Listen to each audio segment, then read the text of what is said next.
What's going on, guys? It's the Cowboy, and I'm back. I didn't think I was gonna be back, but I'm back. So, wow, I'm back. Guys, thanks for tuning in. Ashes to Ashes, what's going on? Mr. Urban Worlds with this nonsense and happy holiday. So, guys, the state of the Stadiaverse, Stadia community. How do I say this? We are a bunch of passionate individuals because cloud gaming is something that's going to take the world by storm. Let's just be honest, right? We know the tech is great. We know it's going to go somewhere. It's going to be bigger than what it is. So in saying that, there definitely had to be some people I like to call pioneers, right? Some people that founded the Stadia communities, and they was pillars of the communities, whether they wanted to be considered that or not. But people looked up to them because they were instrumental as giving putting their voice out there, and people latched onto their voice, right?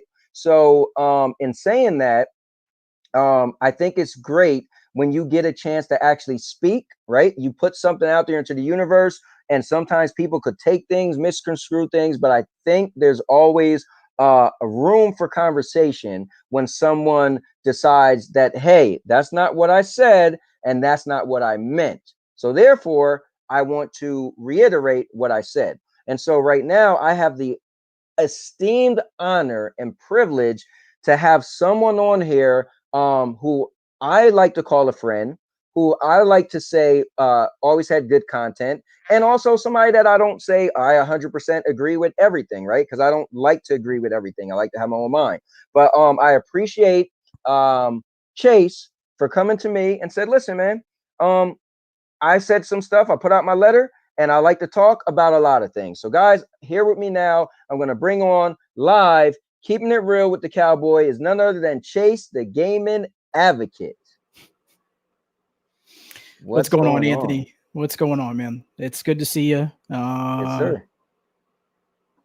A lot of kind words, but I'll get into some of the stuff you said at the beginning, because that ties into something that me and you we were planning out this wrestling podcast. Yeah. Truth be told, everybody, and this conversation kind of came up. And I'll be authentic about it, and I'll tell everybody exactly what I said to you. And Anthony can attest to this. Yes. Everything that I'm going to say here is 100% what I told him verbatim when I had a conversation with him. Yep. Yeah. Nothing's we talked changed. For about an hour, and I appreciate you just talking to me after the fact for an hour. You know, I know you had places to be, and I appreciate you for giving me this time. One thing you said that was cool. You said, listen, man, if you want to talk, we could do it now. And you said, I also know you're trying to build your channel, and this will help your channel. And I'm not a dummy.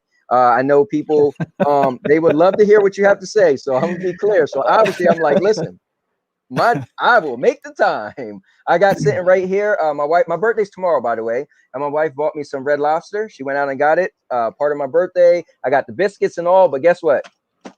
I'm talking to Chase right now. I'm sorry. I'm so sorry I took you away from your dinner. And happy early birthday, man. So thank you very much. So Chase, man, let me say what's up to some of the people who are in chat. We got Dan, the great Dan. Hey, Dan, hold up. I don't even think you was in the chat for Avery. That's messed up, man. Dr. Spaceman is in here. Man, we got a bunch of people who are in. You guys heard the word already. Ashes. The Ashes in here. Proto was in here. Hold up. Let me see. All right. All right. Alyssa. Oh, man, she's in here. You're not even a gamer, but I appreciate you jumping in here.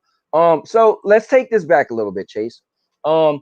You have a particular interesting spotlight in the take of gaming, right? So for me, you got people who are, content creators that stream, right? You got people who do podcasts, right? And they talk about gaming, they talk about the news. But you took it, obviously I got to word it this way. You took it upon yourself to say, you know what? And there's some other people, and we could bring them up, but you decided that you wanted to advocate for gamers, right? I'll throw it out there. There's also Adam or Blue Bobs, and he called himself the gaming CPA. He legitimately is a CPA. Right. But he one day he would like to be a CPA for gamers, right? But your thing is unique, right? You have a niche, right? A niche. Who else is advocating for the gamers? Now, I will be honest. I've wanted to talk to you way before anything happened, right? Because I told myself, Man, first of all, we had our little run-in with the whole TSI and the State of Ash Community Network, and that was fun, right? It Right, started right. off where I didn't know where it was gonna go, but I took a jab at you. You hit me up, and we laughed, we joked. I'm gonna bring it up, bring it up.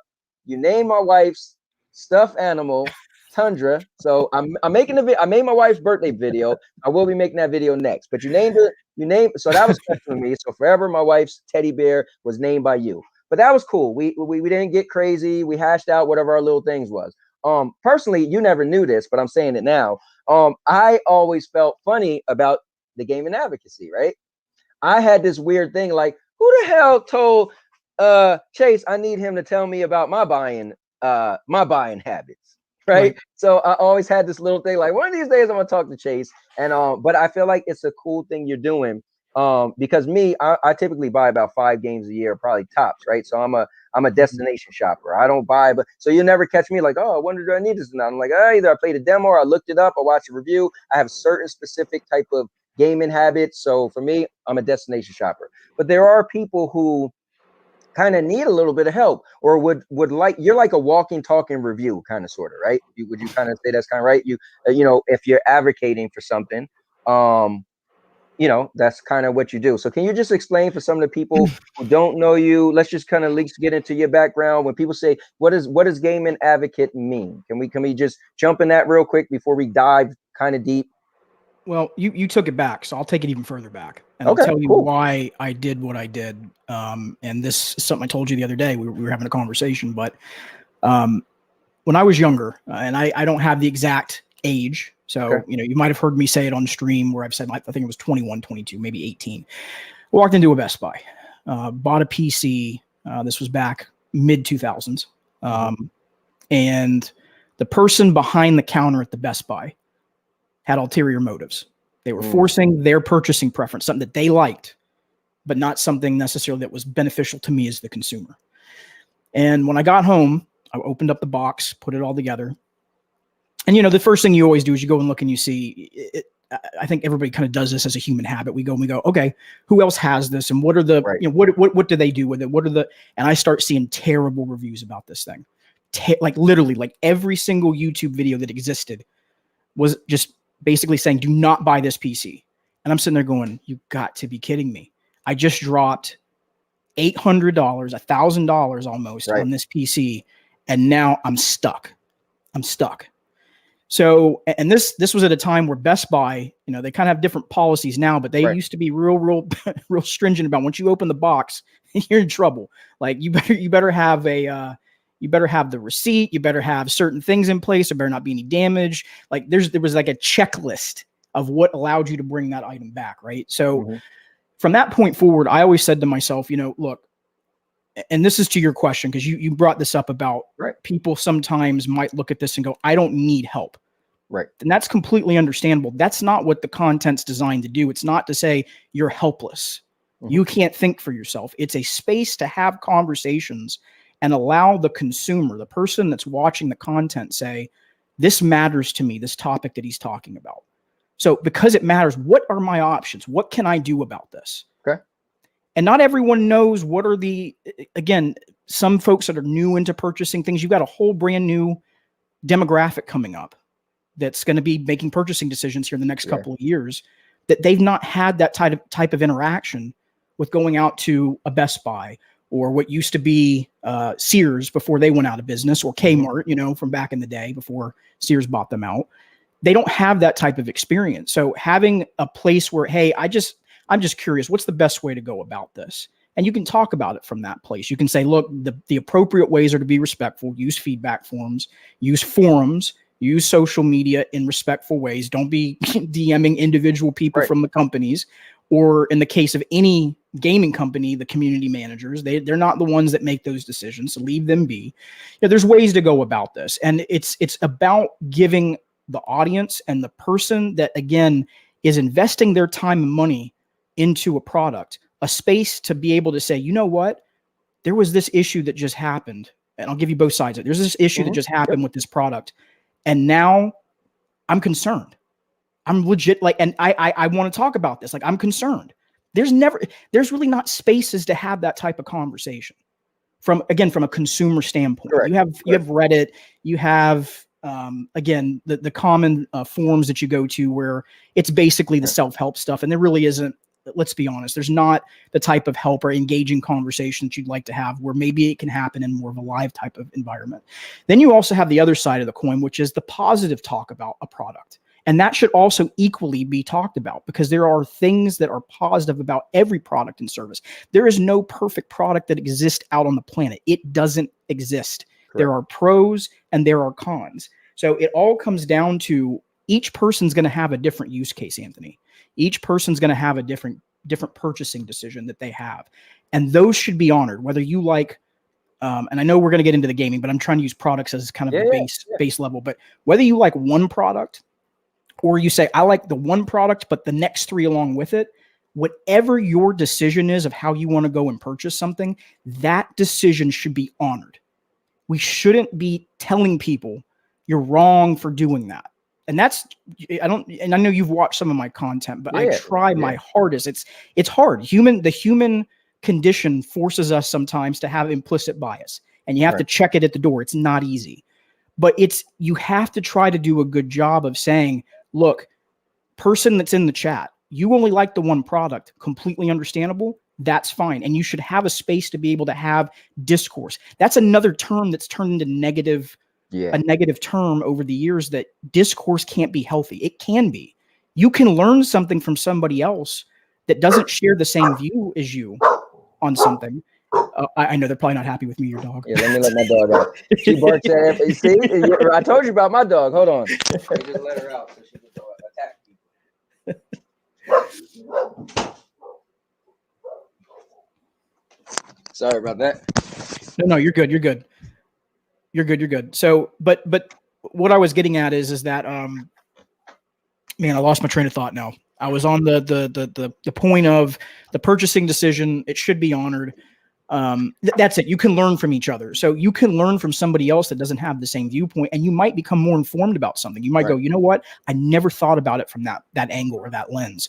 So it is vital to have open and engaging conversation, and not to create places where there can't be open dialogue. Yeah. And that's the challenge that tends to happen around consumer products, is that, and again, it's human nature. Yep. You like one thing, you really don't want to engage on it. And you don't have to like this type of content. It's not for everybody. Not everyone's going to roll through my channel and go, you know what? I want to listen to Chase talk for 2.5 hours. I get it. The gaming communities, it's not just Stadia.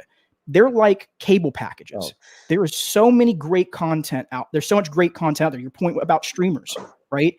Just because a streamer does something different than me, that does not invalidate or make them less of a content creator because they don't do something that is equal to another person, and vice versa. Right. Just because we're having this type of talk shows shouldn't be invalidated that talk about gaming just because they're not streaming. It all comes down to your taste and your preferences. And if you don't really like to watch that stuff, you have a lot of options that are out there. So that's the beautiful thing about this. It's like a mosaic. There's so many options that are out there. There's not just one specific option that you necessarily have to tailor to. And if you do want to tailor to one option, you shouldn't be vilified for that. If you only like one platform, one product, one car, one whatever it is, that is okay. That is your right as a consumer, and that should be honored 110%. Yeah. Okay. You know what's cool is so for a while I was like, man, I want to talk to Chase, and that was cool because that just literally in a nutshell shut me up. Like, oh, okay, that's pretty. I don't really have anything else, to cool. That's all right, fair enough. Like you said, at the end of the day, you're just here to give a base, like, hey, watch out for stuff, be careful, and that's pretty cool, Right. So here's the thing. Obviously I didn't have too much prepared because you hit me up, and but I've been wanting to talk to you for a while. So can I ask you this, man? Because you're on here, it's called keeping it real, right? Yep. So before we get into this stuff, and let me say what's up to some of the people in the chat again. Guys, you got questions, just hold on. We just got this thing started. I see Stadia Pro just jumped in the building, F's in the building, F10 here, let's just go down real quick. A lot of times people are just saying what's up to each other, saying what's up to us, retweeting it out. Thanks a lot, guys. We appreciate it. Let's see. Dr. Spaceman is in the building. Can't trust that guy because he killed me on Red Dead one time. Still don't trust him. F is in there. All right. Just want to get through everybody real quick since you were talking. And guys, we're just gonna skip through when I just see you guys saying hello. But if you have a question, how about you do this? Somebody did something really cool when I was on the last show. They wrote the word question in capital letters so that if I'm scrolling through, I can see like, oh, they have a legitimate question. They're just not saying, dude, I like barbecue chicken or something like that. And also, can we keep it constructive? I know, guys, you look at me like, oh, Anthony's the guy that want to run around with the pitchfork and flames. No, I like to have people who will talk about stuff that typically you kind of don't talk about, but that doesn't mean this is a Jerry Springer show. All right. So let's just, put that out there now. Okay. So ask questions, try to make them constructive. And we'll talk about them, whatever. But again, Chase doesn't have to answer anything he doesn't want to answer too. So make sure you guys keep it good. Let's see. Paul is in the building. Oh, look at that. Cloud Station TV is in here. And he's going to say something stupid. Rick Tone is jumping in here. Sorry, Rick Tone. I seen you guys having a show, and I'm sorry if you guys was going to have a longer show. And, I know your show was just going on. So if you closed your show for mine, I apologize. But thanks for coming over here. And he says, what's up to Anthony and Chase. All right. So, Chase, let me ask you this, man. I don't know if you told me or I just heard, but I heard you once upon a time had a channel before and you closed your channel down. Could you talk about that? Well, it didn't close, rebranded. So okay.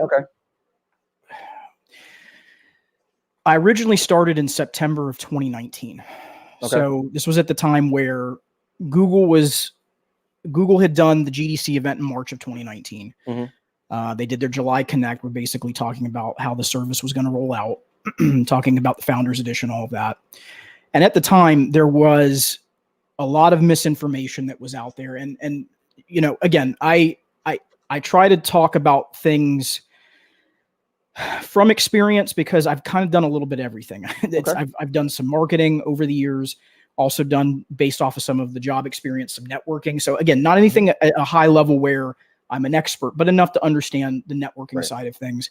And then I went to school to be a paralegal. I have a legal background. I just didn't pursue it because you don't make as much money and you do most of the work for a lawyer. So it was like, you know what, I don't want to really do this for the rest of my life. So I went back into, more so the customer service and kind of direct to consumer type of work, if you will. So reason I'm bringing all that up is because Google has had this track record, and I'll say this here, and I've said it many, many times over time. The Google graveyard is a farce. It is. It always has been, and it always will be. And the point then is the same as the point I would tell you now. Google doesn't kill off a lot of paid products. There's a handful. I mean, and when I say a handful, it's less than 10 that they've done over the years. You had the Google Fiber, which was in Kentucky, that got stopped. You had Google Glass, which was they had a partner, not even a partnership. It was an agreement with a medical firm to basically roll those out and have a subscription service. You've had Google Hire that got closed. You've had a couple paid programs that Google has killed, but most of their for-profit applications and their programs, they don't move out because it brings in revenue. If you want to look at a company that's killed more paid programs, look at Microsoft. Microsoft has been one of the number one proponents of this, and there's data that backs this up. So at that time, I was like, you know what, this isn't fair to Google to be getting hit with this. And there really isn't many voices out here that are talking about it from this lens or this angle. So I said, you know what, let me get on, let me talk about this, because again, it's about advocacy. Again, I had that mindset of this is going to disproportionately affect consumers. Someone's going to get told something that's not accurate, and it's going to point them in an incorrect direction, right? So fast forward, and I don't know if this is what you're going to ask me later, and if I'm going too far, stop me, because I'm adding all the pieces together because it'll make sense. You get into the first half of 2020, and there's a lot of back and forth about what's going to happen with Google, and I'm talking about the community as a whole. What's happening right now didn't just happen. Go ahead. Yeah, let me just ask you this, because I did want to ask you this. Are you, well, first, I want to make sure I asked the correct question. So because the question I asked you was, I heard you had a different channel, but you said you rebranded, but didn't you have a channel that you had a channel that you scrapped, right? That had subscribers and everything, you started over? Yes. Okay. That's why I was trying to figure out. Right. I walked away from the platform twice. Gotcha. And when I say platform, YouTube, part of it was because of stuff we're going to talk about in a few moments. There was a Okay. lot of, from last year, what's happening right now is not new.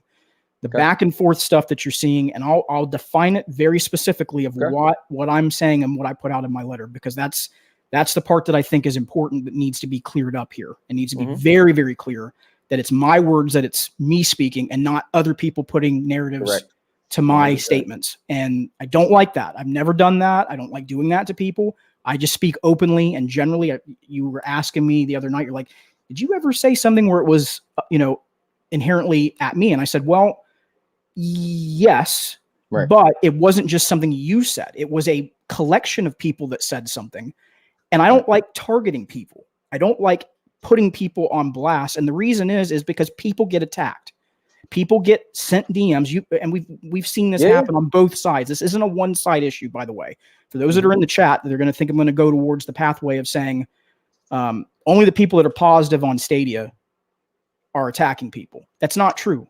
And if you read my letter, I clearly say that it's on both sides. The side that's not happy with Stadia, which is the negative side of the house, and the positive side of the house, the issues happening. And it's created almost what is, in my opinion, an irreparable situation, because what's going to happen is those types of interactions, whether people realize this or not, it's going to drive people away, whether you like it or you don't like the platform. It's not constructive. It doesn't help. So at the end of the day, this happened last year. I kind of said, I got it. Is this where Rick is saying it was an MMA channel? No. Well, that's an older one too. I did that way back and got out of, and I can talk about that later too. That's not a problem. But I walked away because of some of the stuff that was going on earlier last year. There was very much clickiness. So for folks that have heard people say out there that there was clicks and all this other stuff, they're not wrong. That did happen. And anyone that says that it didn't happen, they're lying, because it did happen. There were situations where people got pulled into conversations and got caught in the middle. I happened to run into a situation like that. I got pulled into a conversation where, looking back on it, I shouldn't have been involved in it, because then it threw me in the middle and then craziness happened out of it. Right. And the sad part behind it is hindsight is 20/20. You only learn from your mistakes. You don't learn from you can, I don't even want to say perfect. You don't learn all the time by being on a path where everything's perfect all the time. We're human. We're going to make a mistake. And that's how you're going to learn from something. So ultimately, out of that, I was like, I can't do this right now. So I stepped away. And then there was other things that were personal that I was dealing with as well. So I was like, this isn't the right time. And that channel was a gaming channel though, right? It was Stadia talk. I mean, that was what I was focused on, was doing Stadia related content. You showed me a cup the other day. Yeah. So it was Stadia related content that was focused on that. But again, to your point, what you're seeing now is not new. This isn't something that just happened 2 days ago or 3 weeks ago. This has been festering for a year and a half. And everybody, and I'm going to say this very clearly, and again, people don't have to agree with this, but this is my view on it. Yeah, everyone has a part to play in this. There's no one immune from this. That includes me. I'm not exempt from this. Again, that's why I put it in the letter. We all have a part to play in how this got to where it is now, and why you're seeing what this back and forth incursion that keeps happening, all this stuff that keeps happening. It is because of what has happened from a year ago all the way through to now. It didn't just happen overnight. It's been building over time. And then you move into the latter part of the year last year. You had more of this going on, where there was a lot of, again, clickiness back and forth. And again, hindsight's 20/20. I just want to, because you generalize and stuff, and it's, my duty to, so when you say clickiness, are you kind of referring to the top guys, like more like, because like, I feel like I'm a smaller guy. I'm getting into this. People are starting to know my name, but me, I'm a people pleaser. I'm always like, I'm cool with everybody. Like, I'm in a weird spot. I'm a part of GSN. I'm a part of State Bash Community Network. I'm sitting here doing a talk with you. Just did a talk with Avery. But that's just me. I always been like, hey, so when you mean like clicks, or is it mean like kind of like the upper echelon of the four founders of the community? It was a little bit everywhere, Anthony. Okay, cool. You had some that was at the top. You had some that was happening at the mid level. It happened kind of everywhere. And again, everyone ran into this. Everyone ran into this, including me. And listen, everyone makes mistakes. We are human. And if you can't sit here and say that you haven't made a mistake once in your life, you're lying. I'm sorry. Again, I know I'm just being blunt. You're lying, and you're lying to the audience, and you're not keeping it authentic. We are not perfect. So out of that, then going into September, you had more of it going on, right? And then because of everyone had different views and the speculation, and that's another thing that got a little out of control, was speculating on everything on both sides. Nope, this isn't going to happen. Yes, it is. So it drove where people's expectations got either too high or too low. Mm-hmm. And when that happened, you had people get extremely upset on both sides of it. It wasn't just, again, a one-size-fits-all issue. Both sides of it happening. So there was a message that was sent to me, and this was during the summer, and it literally said, and I remember it verbatim. Mm-hmm. I'm going to say it out loud. I'm not name dropping the person. It's not fair. No one should be attacked. That's not what this is about. And I really, I can't stress that enough, Anthony. Again, that is why I don't do that to people, because I've witnessed it happen in this community too many times on both sides. Again, it is a both sides issue. It's not a one side fits all issue. But the quote that was sent to me literally said, "You suck, shut your channel down." That's all it said. Wow. Shut your channel down. And I was like, I'm going, what the hell is this? All I'm over here trying to do is just trying to help people. And yes, I understand that maybe what I talked about was something that it's an issue that Google has been running into. Right. Does it really need to rise to that level?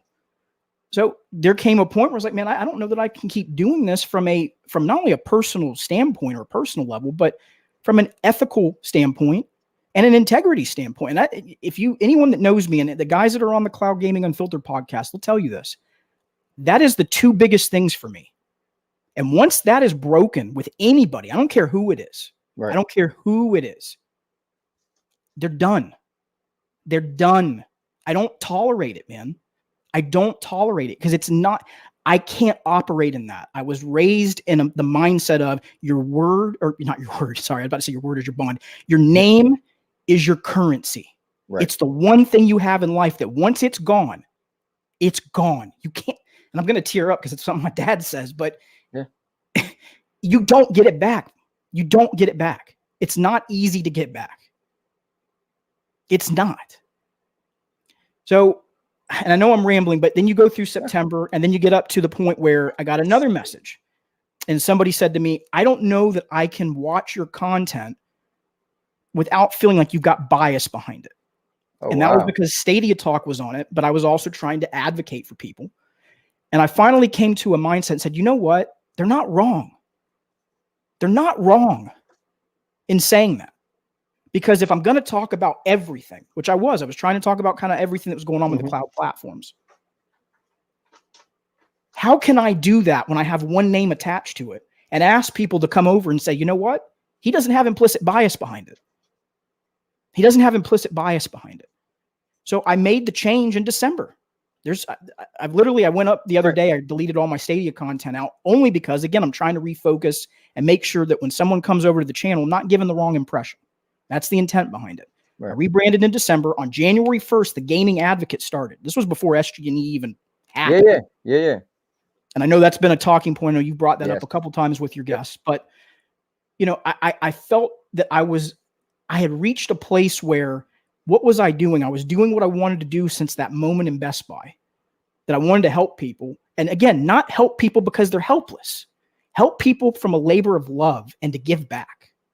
Because people sometimes want a place to go to where they can be like, I need to be able to talk about this. And I swear to God, man, if I had had a place like that when I was buying that PC, I would have been so happy that something like that existed out there. That's it, man. That gets you caught up to where we're at in present day. So that is perfect. We're caught up. We're pretty much caught up, but I got to bring into, like you said, I'm talking to most of the guests because I feel like what's going on right now in the community, and I hope today from Avery and you and Rick Tone and what he was doing, I hope today, man, I hope to God tomorrow it's a more sunshine than darkness. But I like to say that the meteorite that hit the planet and messed up the dinosaurs was SG&E closing. And so can you just take me through that for you, your feelings, what it did, what did you feel about it? Like, just give me your, because that I just at least have to get out. I'm just curious. And, again, the cool thing is, because I said this, I was clear, said to other people. So I'm big on intentions, right? And if you had a Stadia specific platform and anybody, when SG&E closed,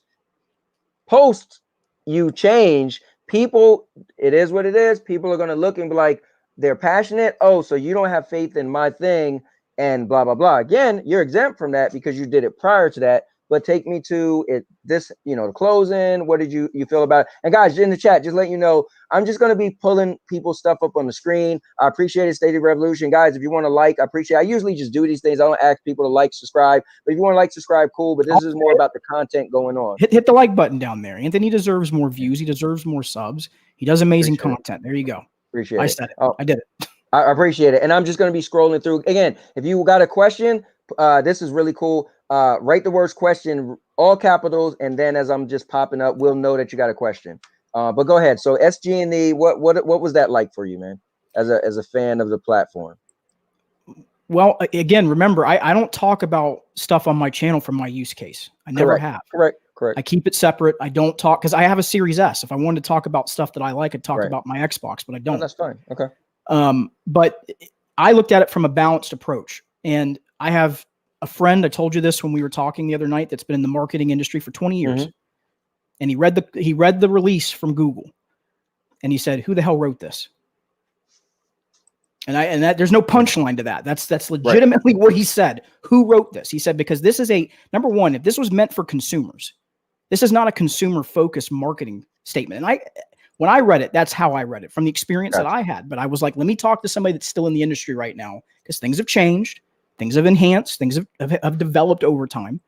And he said, who wrote this? You never leave consumers to the end of a statement like this when they're a paying customer. You got to reassure them when you're making a drastic change like this. And here's the reality. The SG&E move is a huge shift. Right.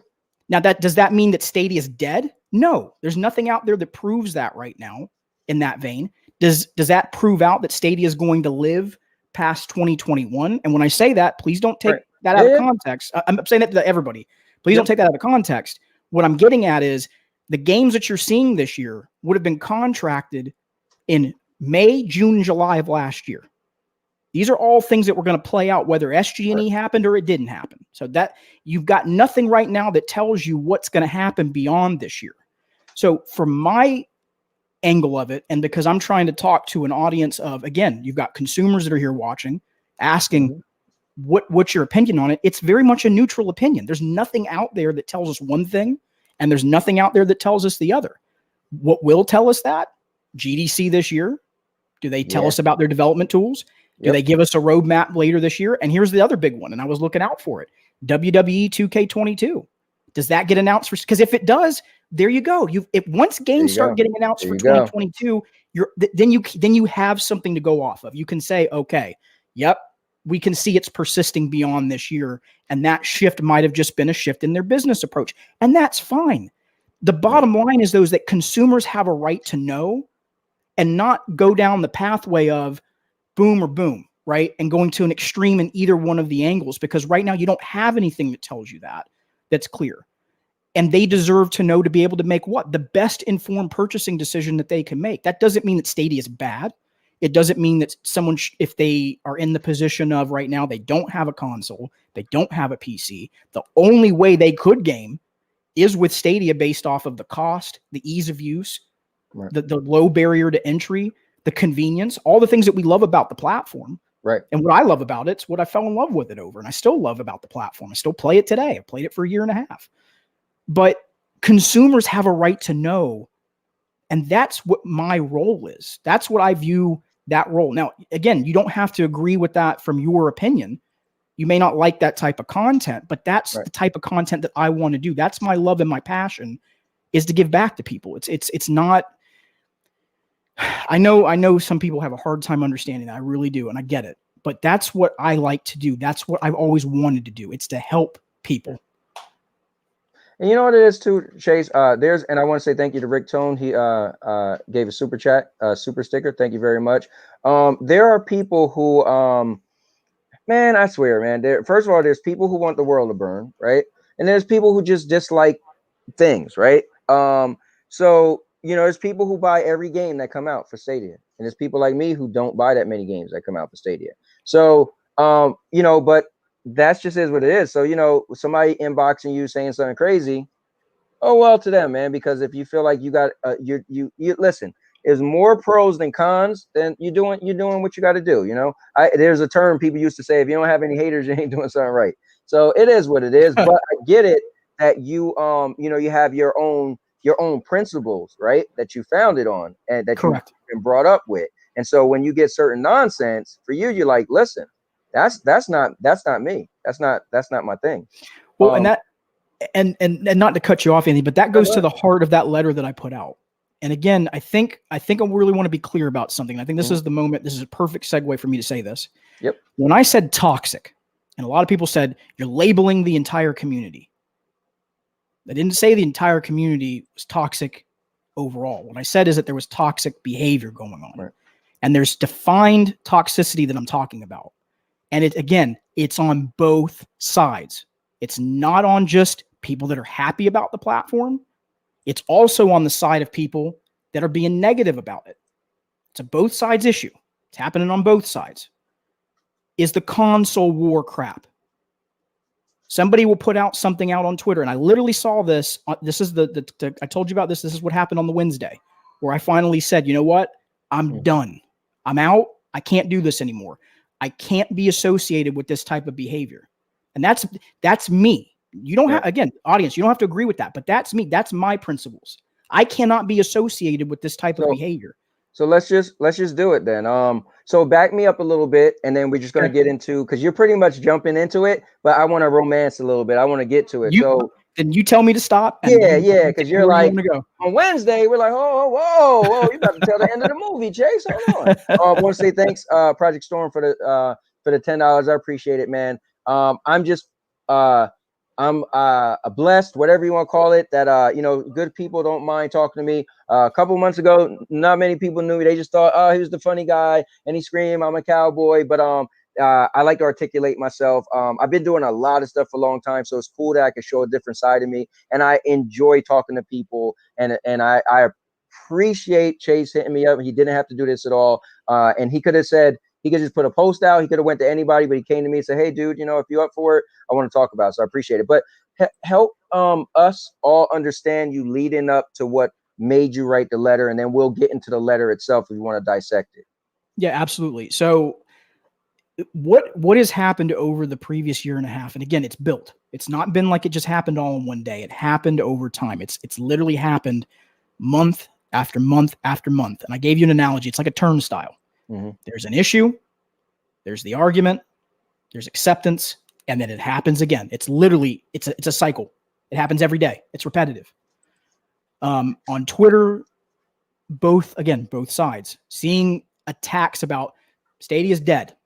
It's dying. Right. It's gone. I'm like, we got nothing nothing's out there telling us this, right? So we can't go down this right. complete, derailment of saying that that's what's going to happen. But then on the flip side, you've got people that are out here talking about legitimate issues that are going on. Like, again, this happened on Wednesday with the Outriders situation of people losing their loot this past week, people having issues with the game dropping, with frames, with other stuff. And then you got people jumping into these, again, completely nothing about a right. console, Anthony. They didn't say Xbox. They didn't say PlayStation. They didn't say PC. And this wasn't the only thread. There was multiple threads where this happened. Mm-hmm. Where they come in and go, well, it didn't happen on Stadia. What does that has nothing, that doesn't matter. Why does that have to be injected into it? Right. That's the stuff I'm talking about. That's the stuff that's a little bit, again, we're getting into the console war crap. Yeah. And I'm not here for it, man. Can I just throw it in there real quick? I think the people who do that is, so I don't know what I was listening to earlier, but people were saying how when there's issues, right, with a game, other platforms to get an update first and then Stadia. So they feel like Stadia has the redheaded stepchild syndrome. So I think people who are passionate about Stadia, when anytime Stadia has a grain of salt that drops on the ground, and it could feed the dog that's been starving, they want to be like, ha, look. So they want to shout as loud as they can because they feel like that's a win for Stadia. I think that's what happened when people do that type of stuff. I totally get it, but that doesn't give it license to happen. And that's the problem, is that and again, what I'm saying here, nothing's, I want to make sure I say this before we get to the other parts. Sir. I'm still, my letter stands. I'm not changing. The reason I came on here is I saw that the temperature was hot. Yep. And that there needed to be some clarity on some things, and to help people understand why people are making certain decisions and why they're doing what they're doing, instead of people putting their own narratives or their own words to when people do their own actions. And again, that goes for everything we've been seeing the last couple of days. The Stadia 100 thing that happened, people attach stuff to that. And I don't know what's in someone's heart. I can't go over to their house virtually through this and say, what was your intent of why you did this? Right. You either have to truly know that they had malintent behind what they did, or that they did it for the right reasons. And I'm not just picking on that. I'm just saying in general that you don't know. So you have to give people the benefit of the doubt until they show you otherwise. And once they do, then that's where you can say, hey, wait a minute, pause. Something's not right here. This doesn't pass the smell test. Right. So, because you was leading us up to the letter, like what kind of made you say, you know what, I'm putting this letter out? Well, yeah, and so you had the Twitter stuff going back and forth, and then you saw some ratcheting up happen, where there were several users that were talking about they had tried the platform, Stadia, right? And I'm gonna give you another example of on the flip side of it, and just full on like a wave of an attack on this person, and I'm like, God, like we're better than this. Like, what is this? This is not how this should be, right? And then on the other side of it, you see people that are legitimately, and to those of you out there that are doing content because you love Stadia and you love the platform, you shouldn't be vilified and bullied because you like the platform. Yeah. And I saw a lot of that going on. So I'm sitting there going, I can't in good faith anymore associate myself with this because of what's happening from both sides have fault to play in this. And again, you don't have to agree with me, but in my opinion, if you say that you don't, I'm sorry, you do. Yeah, I agree. I'm in agreement. Yeah, it's two sides. And to be clear, we're talking about the Super Stadia guys versus the maybe Stadia is gonna die guys. That's what we're and I got to a place, Anthony, where I said, you know what? I've got to separate myself from this. And those of you that follow my content, my mom was just in the hospital, literally was just in the hospital with a heart condition. That completely changed my outlook on so many things. I'm not even going to lie to you all, of just how precious life is, how limited time we have on this earth. And moreover, we're not guaranteed anything, right? We're not guaranteed the next day in front of us. It could be gone like that instantly, like a snap. And then looking at all this that's going, I'm going, what the hell is, why am I going to put myself in this situation to risk my own health? But looking at something that I do for fun and as a hobby, I don't do that content over there, folks, for money. I don't do it for likes. I know I mentioned that you see Ray's in the chat. Ray says all the time, Road to Run K, because I started that. I'm saying, hey, maybe we can get up to 1,000. Maybe that'd be something interesting that could occur. But it's not about that for me. If I only had 3 people watching my channel and one person walked away and said, you know what? I now know that if I go buy that PlayStation today, I know a little bit more information from what you talked about today on your show. If only one person was impacted, I would feel like I've done the world good. And being able to go and put my head on my pillow at night, knowing that I've done what I believe is the right thing, matters to me greatly. And that's what influenced me to write that, man. I said, I got to separate myself out from this. It's no disrespect to anybody. When I said content creators and community, look, folks, I'm sorry. You might have been upset that I said that. You might have looked inward and said, that doesn't apply to me. Again, I'm going to say it. It applies to everybody. Everybody has a part to play in it, including me. We're not immune from this. What's going on now didn't just happen overnight. What's going on now didn't just happen because of one side of the community. What's going on now didn't just happen because it was one content creator versus another. It's everybody that played into this. Everybody played into this. So with that reality in place, I said, I can't do this anymore. I can't. I got to separate myself out. I can't do the content that I do being involved in this, because someone's going to look at that and go, you're involved in this. You're perpetuating an issue. You're perpetuating drama. I'm not going to watch you. It's going to be a reflection on, and here's the deal. It's a reflection. It's a reflection on me, and someone's going to go, you know what? He's not doing this for the right reasons. And I couldn't fault if I continued down that path, Anthony, I could not fault someone for criticizing me, sending me a message and go, you're just a drama queen. All you want to do is be, I could understand someone saying that, because the perception would be there. Someone would look at me and go, that's why you're doing what you're doing. Completely get it. So in my mind, I said, I have to separate out. I have to get away from this. And this, in my heart and in my mind and in my soul, is the right way to go about it. I know this shouldn't be this serious. Yeah. But to me, it's like, I have to get away from it. It can't be that serious. Now, when we talked the other day, which was cool, but I want, you could reiterate it to the people. You were like, I could have just disappeared and said nothing. But you felt you was obligated to say something. So take us through that. You decided, you know what? Let me put a piece together and put it out there. I don't like just walking away from stuff. I'm a very transparent person. I'm very honest. I try to be, at least. I make mistakes. I'm human. I'm not perfect. I'm no better than the next person. And that was something else I was going to say to you real quick. If you can just hold that thought just for 1 second, because I got to get this out. There's been so many times that I felt like I've had weight on my shoulders, where people, and you mentioned this in the beginning, that you felt like there were pillars in the community. I never wanted to be in that spot, man. I just wanted to help collaborate and bring people together, but not be at a forefront where everything had to come towards me. I've never wanted to, God love Duncan. You're the Godfather. I don't want to, I'm not that. Right. You're putting something on me, and you're putting something towards me, and now people are going to look at me a certain way. I don't want that. That's not who I am. It's hard, man. Is like, anytime we write a post, right? Anytime we comment, anytime we turn the camera on, it's crazy, but we give the viewers, the readers, the ability to make us their idol. And you almost have to start every episode of your show, because this is what people do.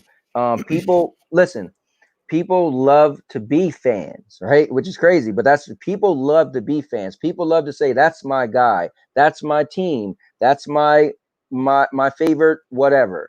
And it sucks because people put unrealistic expectations on us. But I guess we're people, we're human, we're no different than anybody else. The bad thing is, this is the sucky part, but it kind of comes with the territory, I know.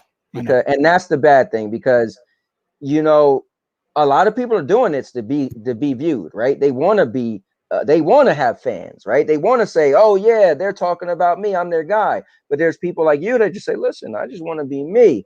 But at the hard thing is, once you turn that camera on, once you write a post, you give people that power not the power, because you're not giving anybody power, and you never suggested it, but you're giving them the platform to make you their idol.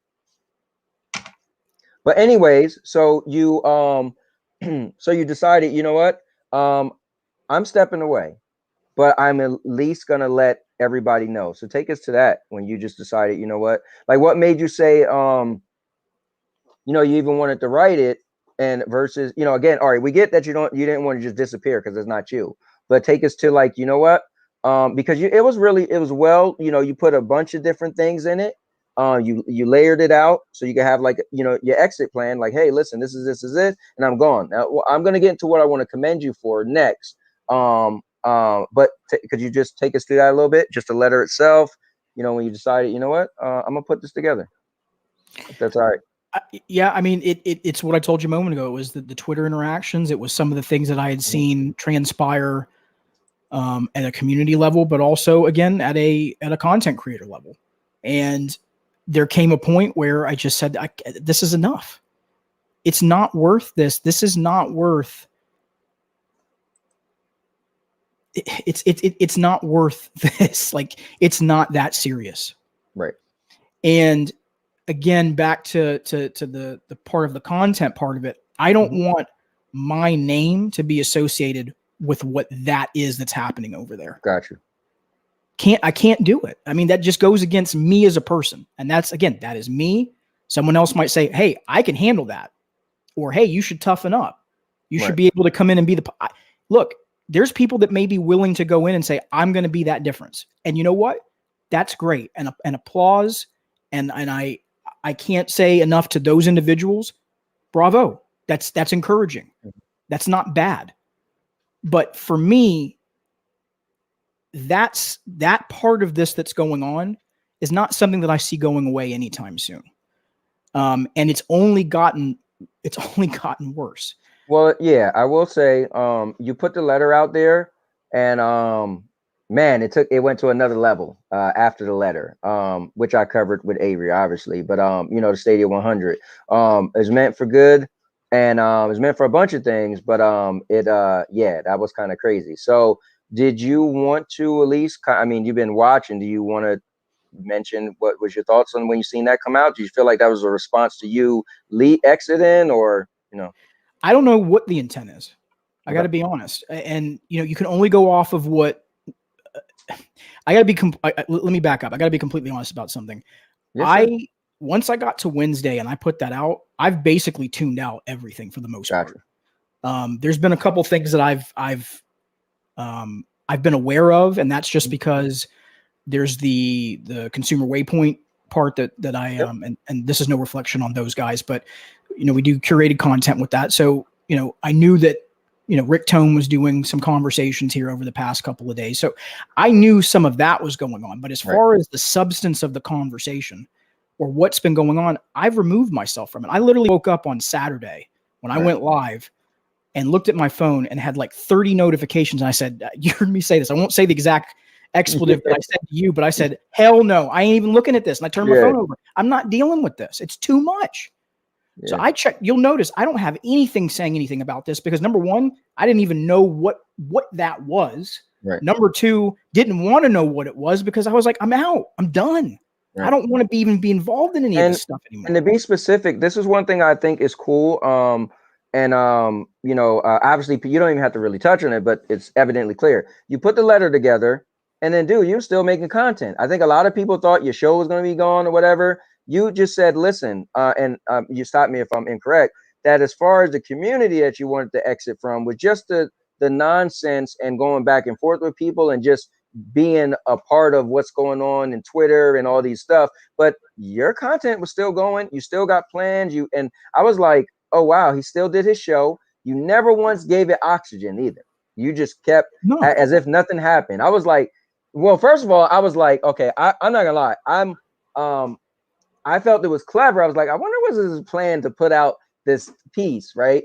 And then say nothing, because there was people watching just to hear you say something, and you said nothing. I was like, bravo. But I wasn't gonna say anything. And to be honest, Anthony, I wasn't even thinking about doing this. You kind of said something to me last week, and if you notice, I was very cold to it. You're like, I'd love to have you come. I was like, hey, let's talk about that wrestling podcast. Yep. And I think you were looking at me like, this man, he just keeps moving past it. Because there was nothing for me to talk about. I had said what I had said.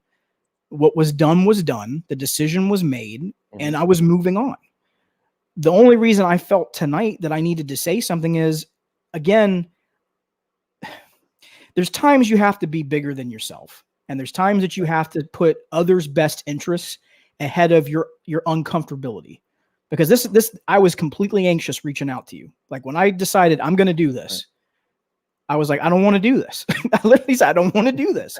But at the end of the day, there's people out there that, and look, again, I get it. A letter may not put all of my sentiments out. You don't know the Right. whole backstory. You've heard most of it here. Yep. But there was a lot of folks that took what I said and only applied it to what their viewpoint was. And I'm not faulting people in that, but you got to read that letter in its context. And you got to look at it from the perspective of, I was calling everybody out. It didn't matter who it was. Everybody was getting called out on it because it's in my opinion that it's an everybody situation, including me. Right. I created part of the problem that we've got going on right now. Right. It sucks. Me if too. I could go back in time and right some of the mistakes of things that if I'd known it then, what I know now, I 100% would have done it differently. But you can't change the past. You can only affect what you do going forward, like I said earlier, and try to do what you believe is right at the end of the day. What's going to allow you to put your head on the pillow at night. If Stadia Revolution, you're talking about wrestling. Yeah, Chase and we are going to do a wrestling podcast, but we'll talk about that later. So then we already pretty much got all the way up to here. So this is the point, which is cool for me, and I think cool for you. You wanted to talk about it or explain or however you want to word it. So here's your floor. Just reiterate, the justice you can do is to say, this is what, okay, I know you said what you said is what you meant, but you can now reiterate what you said just in case if there was anything misconstrued in that letter. So I'm not going to say anything. If you wanted to say, listen, this is how I feel, this is where I'm at, and this is what, if you misunderstand or you took the letter a certain way, this is what it is, and that's it. You said earlier intention, and look, I can only speak from my heart. Yep. You can believe me at face value, or you cannot believe me, and I can't change anyone's view. I can't. Yep. I can't affect someone else's heart. I can't tell them what to believe, and I understand if someone walks away from this conversation and says he's full of shit. I'm sorry I said it. I apologize if I said an expletive, but he's full of it. He's not telling the truth. I get it. You have that right. That's your right as an individual, because I'm the one here talking. Right. I'm the one that's putting myself out there. You have to either say, yep, he's telling the truth, or no, he's not. But at the end of the day, for me, I've always tried to be balanced in anything that I do. I've really tried to be in that lens. There's been times that in doing that, I've pissed people off. Right. I've legit pissed people off because sometimes people want you to pick a side. Right. I don't pick sides. I do what I do and I go the route that I go, regardless of what anyone says. I don't really, it's no disrespect to anybody, but I do what I do how I choose to do it. Because again, at the end of the day, I've got to be accountable to me. I've got to be accountable to my wife. I've got to be accountable to whatever I say. Right. I can be held to. You said this earlier very well, Anthony, that when you say something, if you put something out to an audience, sure. And I said this to you when we talked, and you are not crystal clear what you mean, and that audience goes out and attacks somebody, that audience goes out and says something crazy, and then people come back and look at you and go, hey, man, you said this, and you know that they all went and did something because of that. You can't then all of a sudden say, I didn't mean it. Hey. True. No, that is a reflection on you. That would be a reflection on me. And from all the stuff we've seen happen again over this past year and a half, where it's been people getting attacked on both sides, you got to be careful what you say. And that's why I don't go and name drop people, because it's not fair. Again, it's not fair to the person overall, but number two, I don't know what some of these individuals' intent is. I don't. So it's not fair of me to prejudge something or assume something. So that's one. Two, I am stepping away. That's not changing.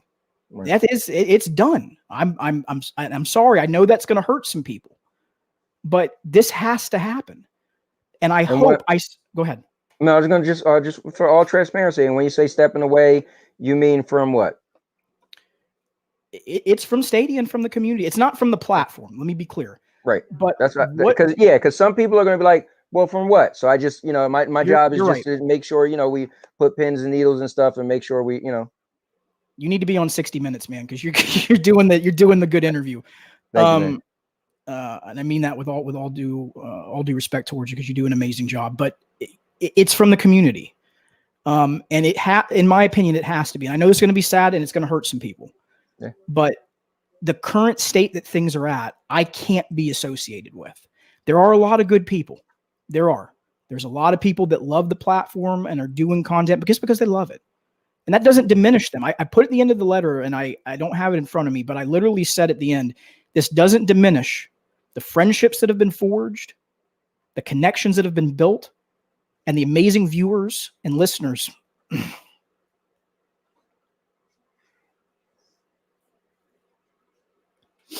And I'm trying not to get choked up, man. Got you, brother. And the amazing viewers and listeners that I've met in doing this. It doesn't diminish that. And what's difficult is you can know in your heart that you believe you're doing the right thing, but you're always going to be judged for it. Yeah. And it's hurt for a few days because again, I'm human. I'd be lying to everybody watching right here if I said that if I had opened up Twitter today or 3 days ago, and again, I still look at Twitter. I just don't look at it as religiously as I used to. But if I open it up and I see something being said, I'd be lying to you. It hurts. It hurts. No one should be put in a position where when they speak their truth, whatever that truth is, and this really does bother me, and I am going to say about this because I'm going to put my foot down on this. Yeah, man. And I have to because I believe it's the right thing to do. You don't have to agree with someone's opinion. You don't have to agree with someone's purchasing decision. You don't have to agree with where someone is coming from. But at the end of the day, that's them. That is their view, and it should be honored. And this devaluing of people's opinions and their views, and some of this stuff is craziness, Anthony. It is straight up craziness that is going on. And again, it's a both sides issue. Craziness. I've been on this earth for 34 years now. And I've probably 10 of it I don't remember. But of the of the 24 that I do, some of this stuff I'm seeing in this specific instance that we're talking about here is some of the craziest stuff I've ever seen. And I'm talking about, I've been around the other console stuff and the other console war craziness. Yeah, people go over the top. People do crazy stuff. I'm not saying that doesn't happen. But some of this stuff is getting very personal. There's a difference in how some people are approaching these conversations. And it doesn't matter, again, if you're positive about Stadia, if you're attacking people personally, the people that are positive about the platform, cut it out. Leave them alone. Leave them be. They have that right to love the platform. And for those out there that don't agree with where Stadia is going, or they don't like the platform, or they have other platforms, leave them be. Yeah. They shouldn't be put in that position. It's just, it really sucks, man. And I'm sorry, man. I know I'm rambling. I'm nervous. I'm anxious. I'm getting emotional over this because it hurts a little bit. It really does. It hurts. And it hurts that when you think you've put out a statement that should be clear to everybody, it's never clear. And I get that. It's never going to be clear. Everyone's going to put their own spin on things. Everyone's going to say their own stuff about it. And it's part of, like you said earlier, it's part of the territory. You're going to get criticized. And when you get criticized, criticism's fine. Criticism is fair. The console war crap is what I'm talking about that isn't fair. That's the stuff that's got to stop.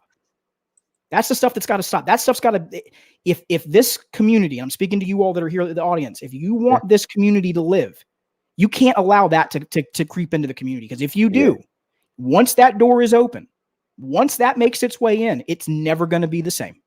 Well, and you all are stewards. You all can say to people, we don't tolerate this. This is not the community that we have. And if you don't like that, maybe this isn't the right community for you to, and that in saying that doesn't mean that you're being insulated. You're just setting ground rules that you're not going to tolerate that kind of behavior. That's all. And there's nothing wrong with that.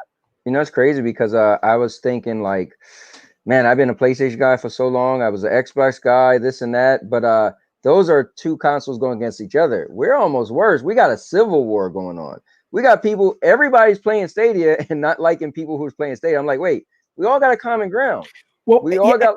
it's weird. Go ahead. No, I was gonna say, like, man, that's that's even a little more like, you don't never really see PlayStation guys hating PlayStation guys. They're kind of like, yeah, we don't like, but we're like, no, you can't do other content, or oh, you're only doing Stadia. It's like, wow, right. but you're all still doing Stadia. So that's even stranger. It's a weird situation to be in. And again, I just, from what you just pointed out is actually what I was going to say, but you said it a lot better, is that there's the attacking that's happening internally. And that's the part that really, really sucks. Because again, there's good people. Right. There's people that again, I'm trying not to name names because it's not fair and it's not right. I got you. There's people out there that are not happy with where Stadia is at right now. And I understand it and I get it. I get it for their use case. And they're legitimately a really good person. And then there's people that are really positive about the platform. And they are great people. Some of my friends are on, literally, that I consider friends in this community, are on both sides of it. Yeah. Yeah. And you've got just this crazy tribalism that's going on, that unless it's something where it's eradicated and it's stopped, it will rip this community apart. It already is. It's happening right now in front of you. And I think, again, that comes back to why I said earlier, I didn't want to be a part of it. I don't want to be a part of that type of a scenario.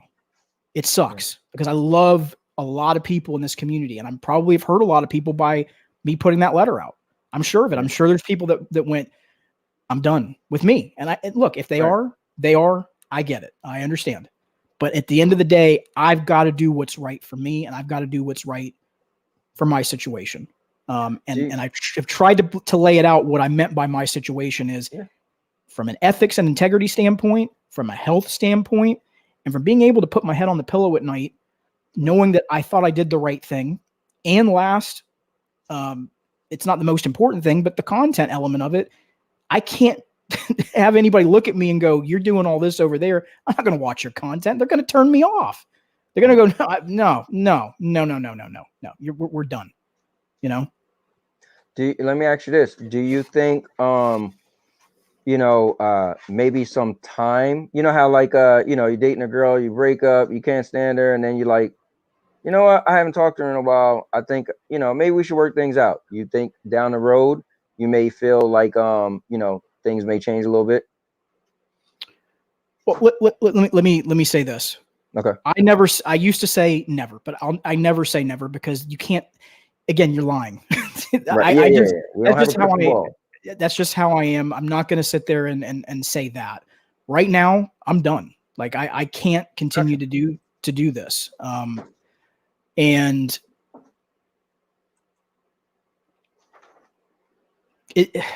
it's painful, man. I wish I had another way to express it and to let people into my mind and into my heart and just see. But writing that letter was one of the toughest things. And I'm not making this up. I know, again, someone's gonna say you're embellishing it. You're trying to make it bigger than it is. It was one of the toughest things from the perspective of maybe gaming. Maybe not a life decision, because it's not that serious, but from a gaming perspective, and having loved this platform and the people surrounding it in this community for the amount of time that I have, writing that was one of the most difficult things I've done. Posting it, I literally sat there looking at it for almost 20 minutes. Wow. Going, what's going to be the reaction? I try to think about things. What are people going to think about me? Again, we're human. We think these things. We're going to think, what's the reaction going to be? Yep. Is this the right decision? And I kept coming back to it. And my wife is, I can't say enough amazing things about her. She is my rock. She really is. Like when I struggle with things, she is like the number one person that I'm like, I need your advice. And a lot of times she always says to me, you do what you think is right, but she injects her viewpoints on things. But she said, if it's causing you this much pain and anguish, and I can see it, And she's seen it over the previous year of just some of the frustration I've had of, I believe I'm doing what I think is right. And then getting some of these crazy messages from people or watching other people get attacked, again, from both sides of the situation. Right. She's like, this isn't healthy. Like, you're really like, this is bothering. I said, it is bothering me because I care about people. I really do. Like, I care about people. The people that show up in my chat every Saturday, I care about them. The folks that I walked away from on the Stadia Initiative, MM2K, Eddie, Brian, Meg, 6'4". That was the toughest decision, having to do that, of having to walk away from the Stadia Initiative. I love all of them. I consider them all friends. That's not an easy decision. Well, and then you also you was on the official panel for Cloudburst also, right? Yeah, and I stepped away from that, but that was for personal reasons. I mean, I had again some things going on with this. I had a roof that had a leak. Right. We had to get a new AC. Around that time, I was struggling with work stuff because we were having some turnover. So I've tried, if you notice on my channel, I try to only do one piece of content a week because I don't have enough time as it is between work and being able to spend time with my wife and have time for myself to game. And that, Andy, that's probably that's probably the one thing I will say here that I've not said to anybody else. Mm-hmm. You're going to get an exclusive right here. All right, sir. I've not gamed as much as I've wanted to. Yeah. Because I've allowed the content to be more important than that. And it needs to have a balance. And it's not easy. I'm not going to sit here and pretend that it is. It's not easy to try to balance things out when you've got all these competing interests going on. I agree.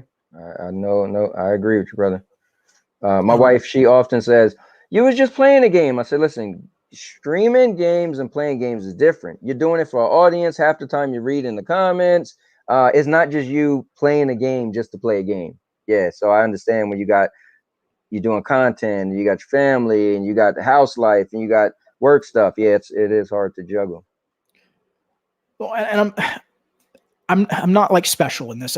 There's other individuals that probably have situations 10 times worse than me. So I'm not trying to play victim, and that is not my intent, but it's not easy, and I think everyone struggles with this. So I've tried to now get to a place where when we talked about the wrestling podcast, I said, look, I don't mind doing that, but it's going to have to be a once a month thing because, I've got to make sure that I've got time for my family and time for work. And if I am going to do some other piece of content, that I've got time for it, and it's tough. It's definitely a situation where you have to juggle a lot of things, Yeah. I mean, this is good, man. I mean, at the end of the day, I think you laid it out, you reiterated, you explained. This is the part where I want to ask you, is there anything you would like to say that maybe you didn't add in the letter, so you didn't get a chance, so you didn't even reiterate because it wasn't in the letter? Is there any, anything else you want to, you want to add? I'll say this. The letter speaks for itself. Mm-hmm. The letter explains my motivations, and it explains why I did what I did. And tonight, what I've tried to do is elaborate on it to a place where it makes sense. If you're having trouble reading through it and you're not sure what my intention was, and that's fine. Again, I understand it. Right. I'm not immune from criticism. It's completely understandable. Right. These are my reasons. This is why I did what I did. There's no other reason behind it. And I didn't want my situation to be used as ammunition. And that also, I will say this, that did happen. Yeah, that absolutely did happen. People used my letter and twisted it and used it as a dagger on both sides, by the way. Right. Well, I want to say this, Chase, to be honest with you. So obviously I'm a guy in the community. Obviously, like I said, man, I'm on GSN. I'm with the Stadia Bash Community Network. I'm all over the place because I'm my whole life, I've been the guy that I started working at a job. I could be the new guy, and somebody say like, "Oh, don't talk to that person." Like, listen, that person ain't never do nothing to me, and I have a weird way of letting things just kind of brush off. So I don't, I don't I don't really ever get into it with people. So for me, I've always had a weird way of being cool with everybody, right? Which sometimes I guess is a tough spot because it's like, dude, how are you cool with them and you cool with them? It's like because they got issues, but I don't have issues. So, but in saying that is because I'm in the community, so I hear stuff. If you could, for me, if you could speak to one thing for people who may have came in late, I think the one main thing, to be honest with you, right? I'm being honest, keeping it real, that I think people felt that you said the whole state community is toxic. And like you said at the beginning of the show, you said, no, I said there's people that are being toxic, right? So if you could just if you take just a couple seconds just to reiterate that for the people who just came in, because that's what I took as the main thing that people was pissed off about, if I could say it that way, was that how's Chase going to say the Stadia community at whole is toxic? If you want to address that. Yeah, and I'll clarify, and I'll even give you additional clarification on that statement. So it doesn't apply to everybody. It's absolutely the console war stuff that's going on. However, and this is the part that I do want to add to this because this does happen and it can happen, is those engagements can then creep over and other people can become involved, and then it becomes like a spread of a virus. Right. And if you're not careful with it, and this is why I said about eradicating out some of this craziness, and you're not careful with your audience, and you're not careful how you say things, and this goes to everybody, and this also goes to community members, how you're engaging with people, because your words have weight. How you interact with somebody and how you say something to somebody, they're going to take it and either look at it as you were trying to actually be supportive, or you were actually trying to engage and have a conversation, or you're just straight up, being a troll. Right. Or you're trying to create a toxic conversation. That's my meaning behind that. And again, I get it. I understand people were upset. I know people were frustrated that I said what I said. Right. I felt like it needed to be said. And I felt like, again, I don't like when people try to pigeonhole things and try to just say, oh, it only applies to this one group of people. Right. Nah, I'm sorry. This isn't everybody issue. It is. And at some point or another, we've all had, it may have not been this past week. So if you're watching this back and you go, wait a minute, no, hold on. I didn't say that. You may have not said something last week. Right.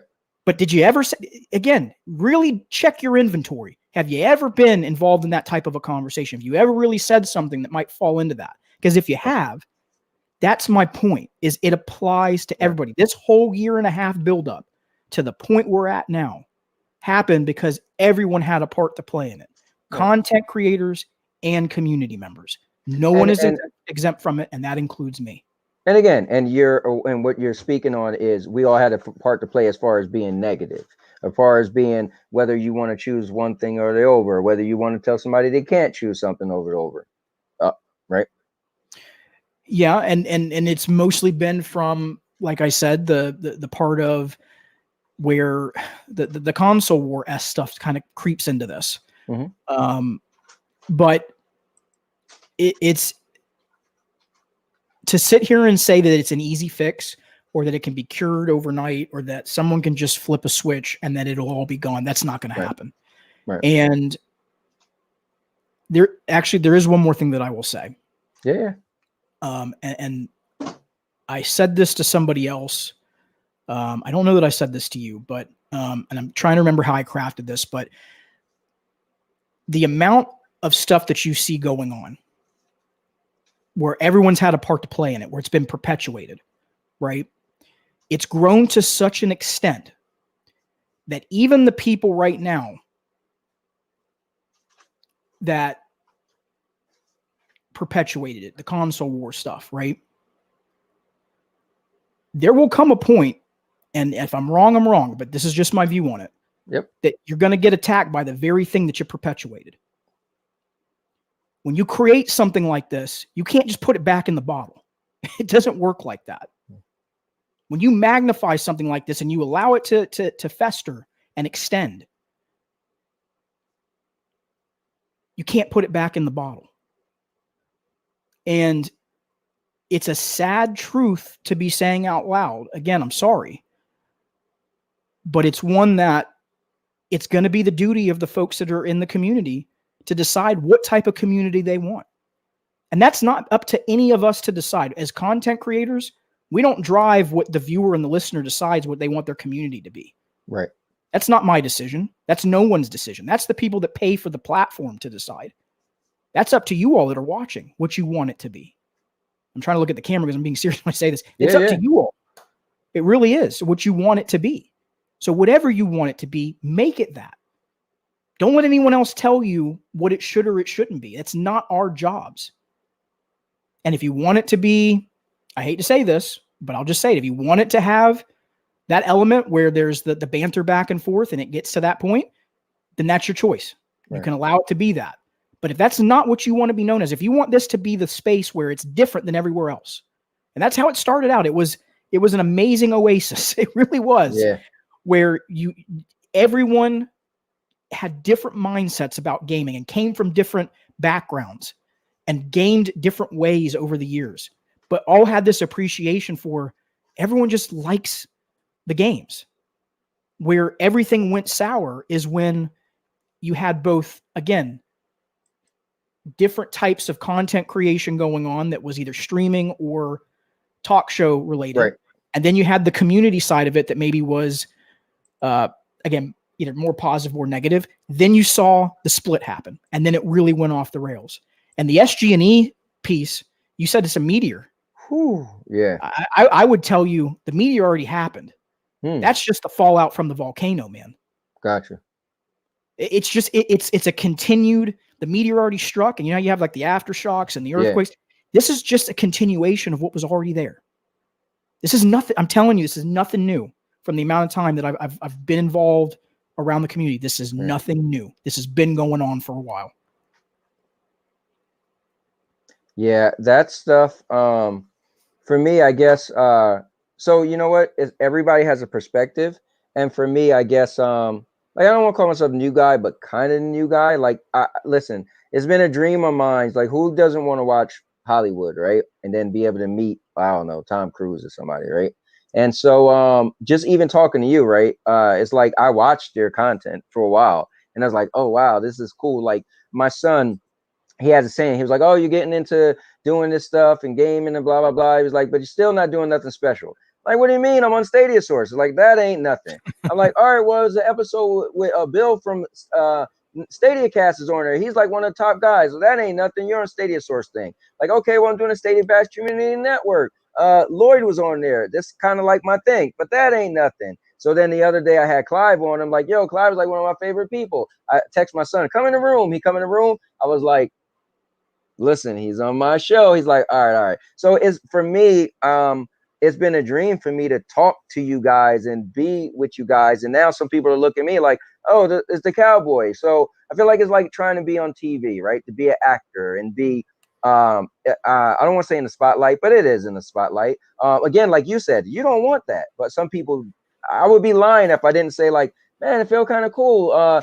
First, it feels cool to be able to talk with you guys, be cool with you guys. Have some of you guys know my real name, right? It's like, wow, I've watched you guys from home. And now I feel like, not that I'm really one of you yet, but I'm getting close to being one of you. But I do get that when you said it's already, the meteor already hit. Well, some people like me didn't know that, right? I didn't feel that because I'm just going to use the word elitist. Some of you guys was like untouchable. Like, man, I don't think I'm a write in a comment, watching one of their videos, and maybe they'll write back and say, you know, what'd you say?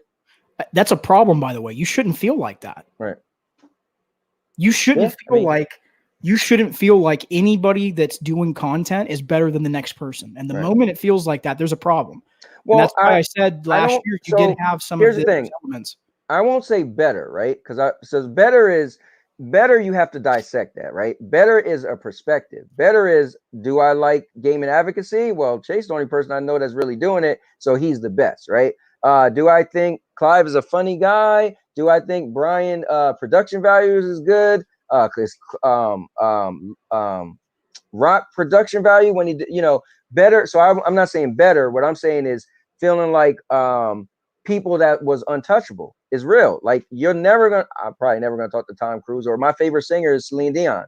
I don't know if I'll ever have a conversation with her, right? So just sitting home, being a guy who watched YouTube, watching you guys still felt kind of like that. It's like people that, I might super chat to get one of you guys to be like, oh, I'll read his chat, but it's been kind of cool to get to kind of know you guys on a different level. So I don't want to say better, because that would be a shame for the guy who's just watching and be like, how is he better than me? So I'm not saying better. I didn't say that, but yeah, just clarify that.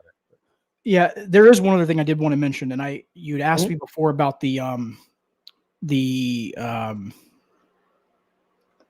sorry, my brain's starting to say you need to go to sleep. In regards to the SG&E? No, what is it? The hashtag. Sorry. Okay. Yes. So I know that you had Avery on earlier. Yes, sir. And there were some things that I know I did get to see that, by the way.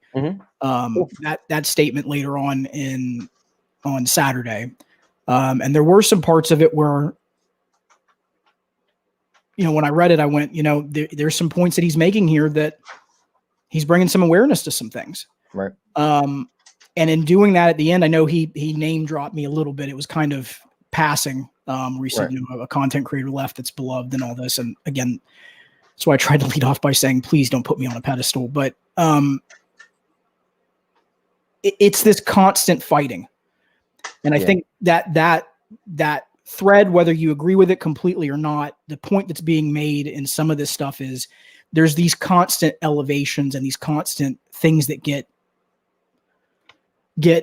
kind of escalated, if you will. And again, it's not a one side fits all issue. It's everybody's done it. And I hope for the community as a whole, again, that whatever it decides to do, that it's the viewer and the listener that decides what it is, or the person on the platform, and that you guard it, that you cherish it, and that you love it. Because once whatever happens, right, you can't change back time. It will not go back to the way that it was.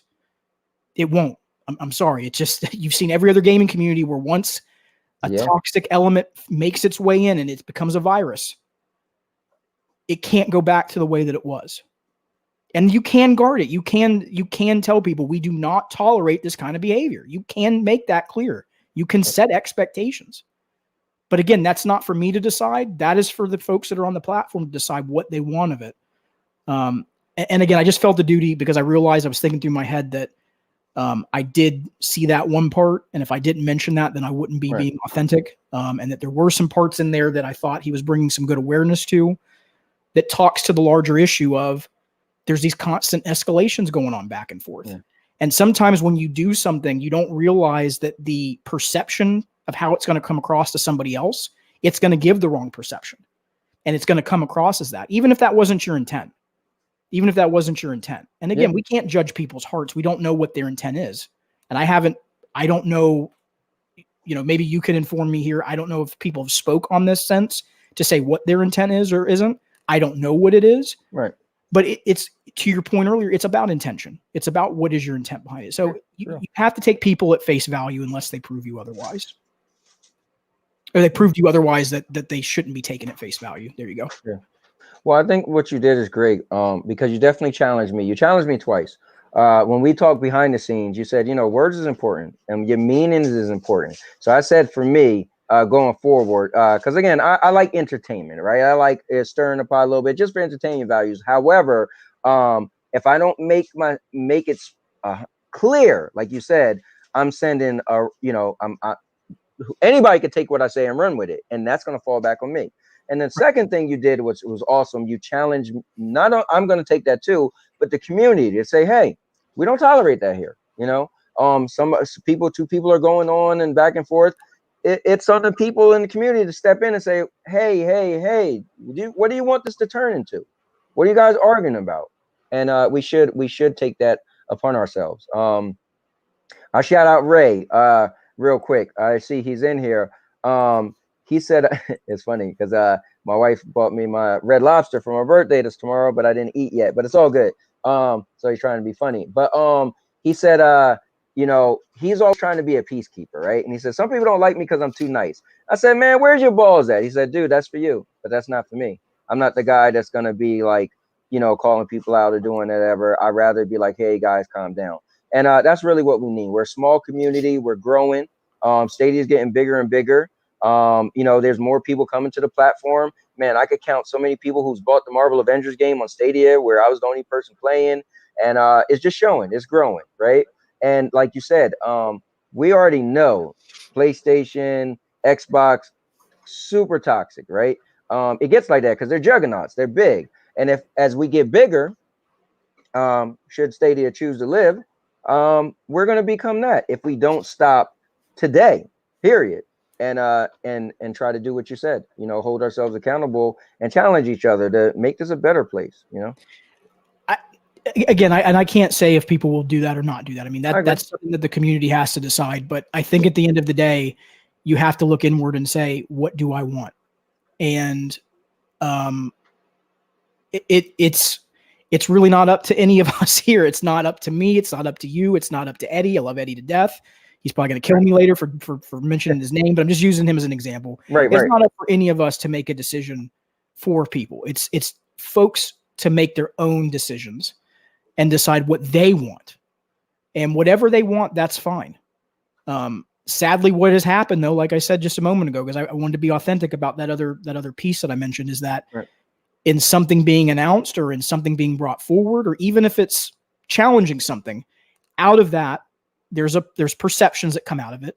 And rather than just asking and have dialogue and have something like this where you talk to people and you engage, it's attack. And again, it's not a one side fits all. I know I got to keep saying this, but I really want to make sure when somebody watches this back, it has never been a one side fits all issue. It has been both sides have had parts to play in it. Agreed. Yeah. I want to, that's a little off topic, Josh. I'll ask it real quick. He gave a super chat. I appreciate it, man. He said, wonderful discussion by two authentic content creators. Where do you guys think gaming and content creating will be in a decade?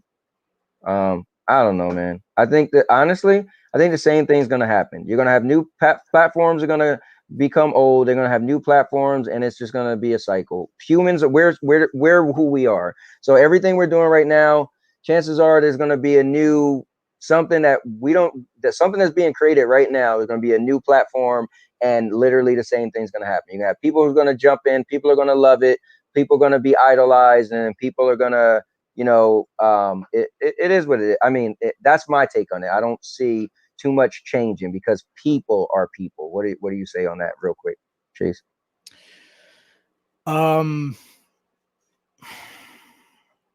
You've got personalities, you know, not everyone's going to be your friend. Right. And I don't know that this is what Josh was getting at, but I think here's the biggest thing I will say. And I know this doesn't directly answer this question because I don't like to speculate. And I've learned not to do it anymore because it gets you in trouble. Don't do it's just my one piece of advice. If you're going to do something in content creation, don't speculate. Deal with what's in front of you. Don't get ahead of your skis.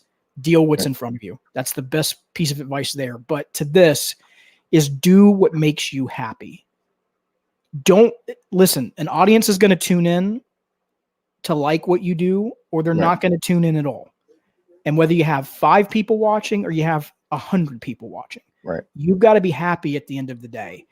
And your health, your happiness, and your family should always come first. Those are the most important pillars for anybody. And somebody was mentioning earlier that I had an old MMA channel. I walked away from that, did it from 2007 almost into 2010, covering MMA from Pride, UFC, Elite XC, Strikeforce. Yeah, I can name everything. Every kind of MMA fighter you want to talk about, I can name them. And Eddie's going to be proud of me. Look, Eddie's in the building, as you said that. I'll put the eyes on. Yeah, he's a huge MMA fan. But I never knew that about Eddie. Okay. Yeah. You're gonna have to have a conversation with him about that. But basically at that time, I was doing content 6 days a week. it's not healthy. You've got to have balance and boundaries, and you learn with age what's appropriate for you to do and what allows you to still have fun, still enjoy what you do, but not overextend yourself to the point where it's affecting your health, your family, or your happiness. Yeah, I had to take a step back. I used to do like everything, right? All the time. I mean, I still, some people look at me like, dude, how do you do so much stuff? But I had to put days on it. So I always say, listen, I told you about the wrestling. I like to be busy for 2 days, Wednesdays and Thursdays. I try to cram as much into it because the rest of my week, I want to spend time with my family. I want to do other stuff. Now I might have a random pop-up thing here and there, right? Just like today. But for the most part, I try to schedule my stuff so that way I could have time with my family. So, if you schedule things, it helps out. Unless you got a lot of time. If you got a lot of free time, then you could do whatever because you could make time around it. But for me, I have a designated time where I go to work, come home, and I'm a wrestling fan. So even tonight, I'm missing wrestling. But I got certain designated things I do. Yeah. I've made you miss your dinner, and I've made you miss wrestling. We're gonna have to work something out to get you that time back. Don't worry about that, brother. I will. We got DVR, man. DVR is the greatest thing. I always say this: one of 3 greatest inventions of my lifetime. Right? It's the microwave, Rain-X. Guys, if you never tried Rain-X, you can throw Rain-X on and drive in a thunderstorm, and you don't even need your windshield wipers. It wipes right off. It's amazing. And the DVR, we'll review about DVR, man. This programming is live, but people in the UK, they're gonna watch it tomorrow. I'm gonna wake up tomorrow and be like, look at all these views, because the UK people, they tune into our stuff, man, the next day.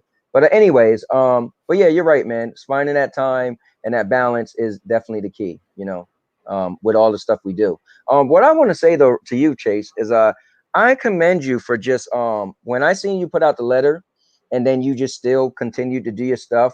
You made it clear.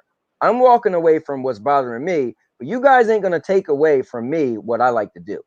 And that's pretty cool. That's pretty cool. And you did it. And you just I watched, you did 2 contents after the letter that time, and you just did your content. Didn't say nothing. Some people wrote a little something, try to pull it out of you, skipped over stuff, and you kept it moving. And that's class, man. That's class. You said something on our Saturday show. We were talking about the wrestling, and I just kept it moving. Yes, you did. Yes, you did. Again, the only reason I felt a duty to do this tonight was I watched some of my words get taken out of context. Yep. I wanted to be clear that it's a both sides issue. And I also did not want people to continue to weaponize and use my statement as an ammunition on either side as some type of a talking point, put their own narrative behind it, or use it as some way to I don't even know how I would say this, but use it in a way to try to weaponize it. Right. My words are my words. They are what they are. This is my intent, and that's what it is, and when you see all of this going on, and you see all of this having got to the point that it's gotten, again, while I didn't think that it was best for me to ever speak on this again, and I wouldn't have if none of this had happened like this has been happening, I would have just kept it going. But again, it comes down to, you got to do what's right by other people. And especially when other people don't know your intent, like you said, intention. Clearly that's something that happened. I think there was some legitimate, people behind that. And I got a couple DMs where some people said, I don't understand what you mean. And then I get it.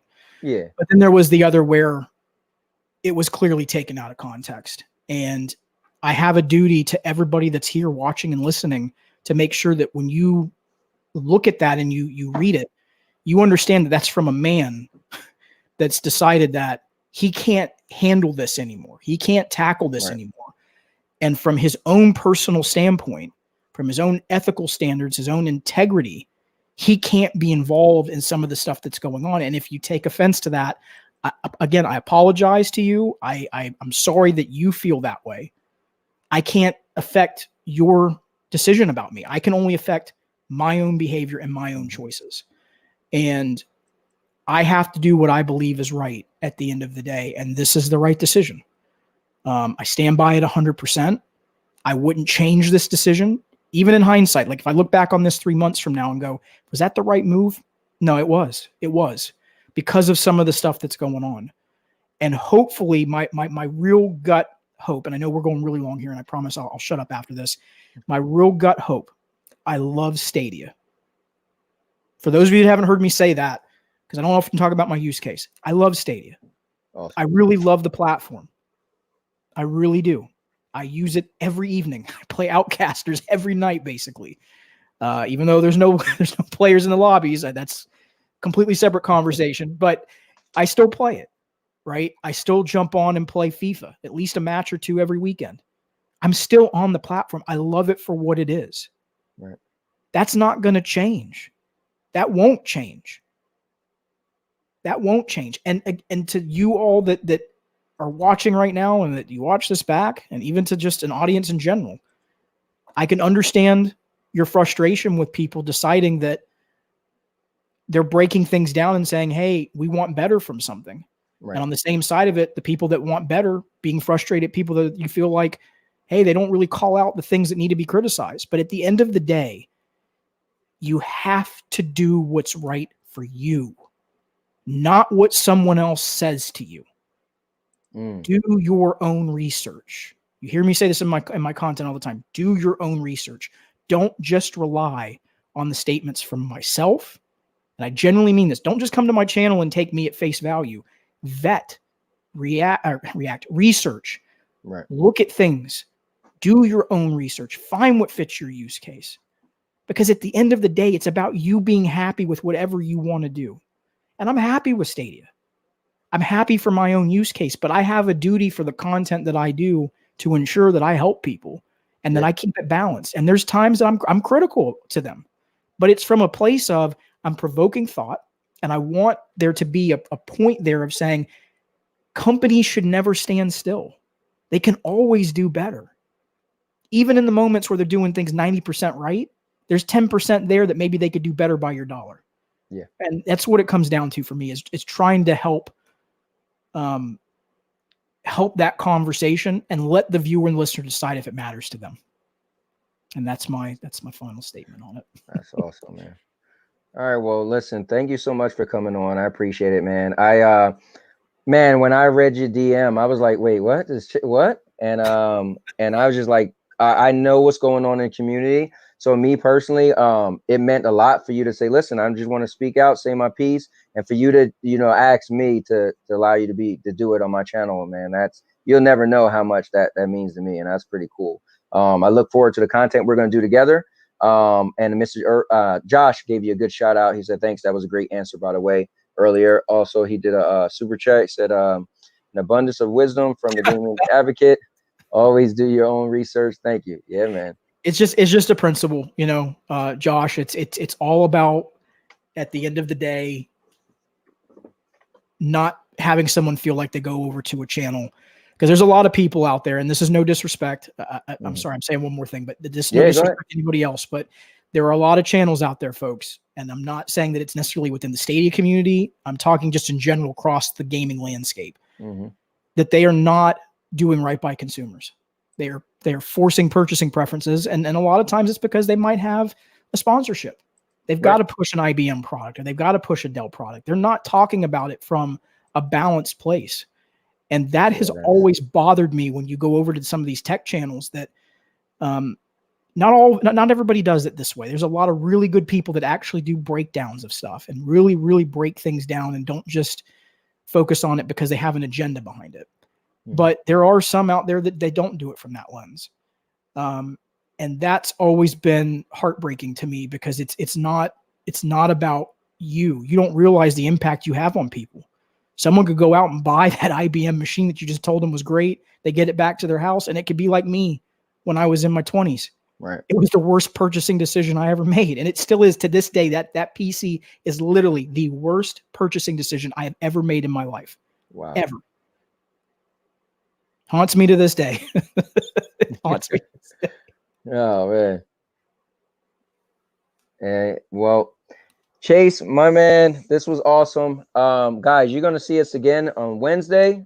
We don't have a name yet, but we'll be doing some wrestling talk, and WrestleMania just happened, so I can't wait to talk to Chase about that.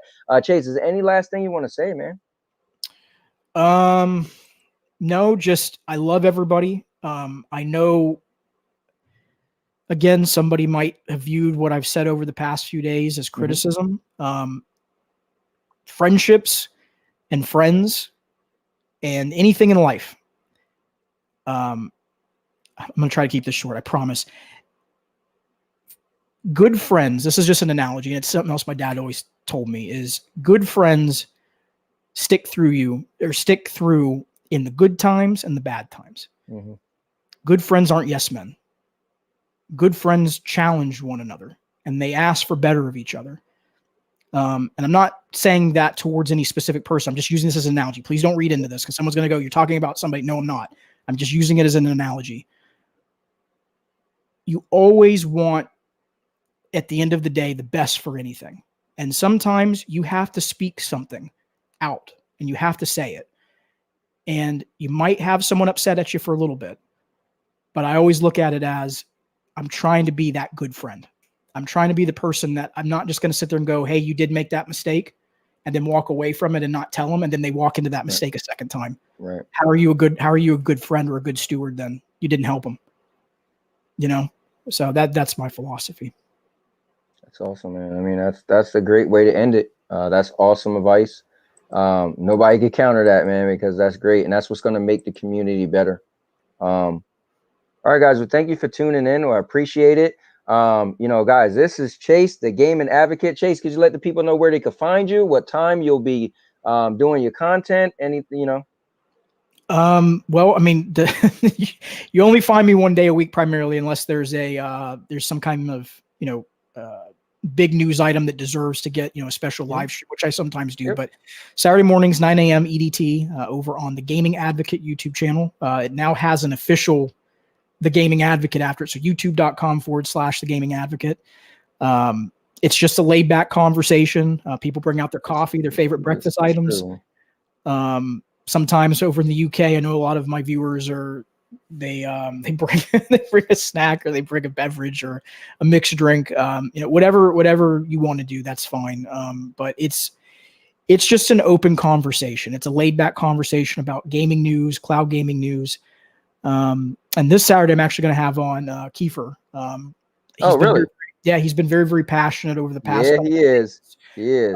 About consumers and wanting to help consumers, and that conversation. And I haven't talked to him about this yet, but I'm hoping is really just to get to know his background and why he's so passionate about that. Because there's always a story, and like I told you, my story about Best Buy, there's always a reason that someone feels that way about something.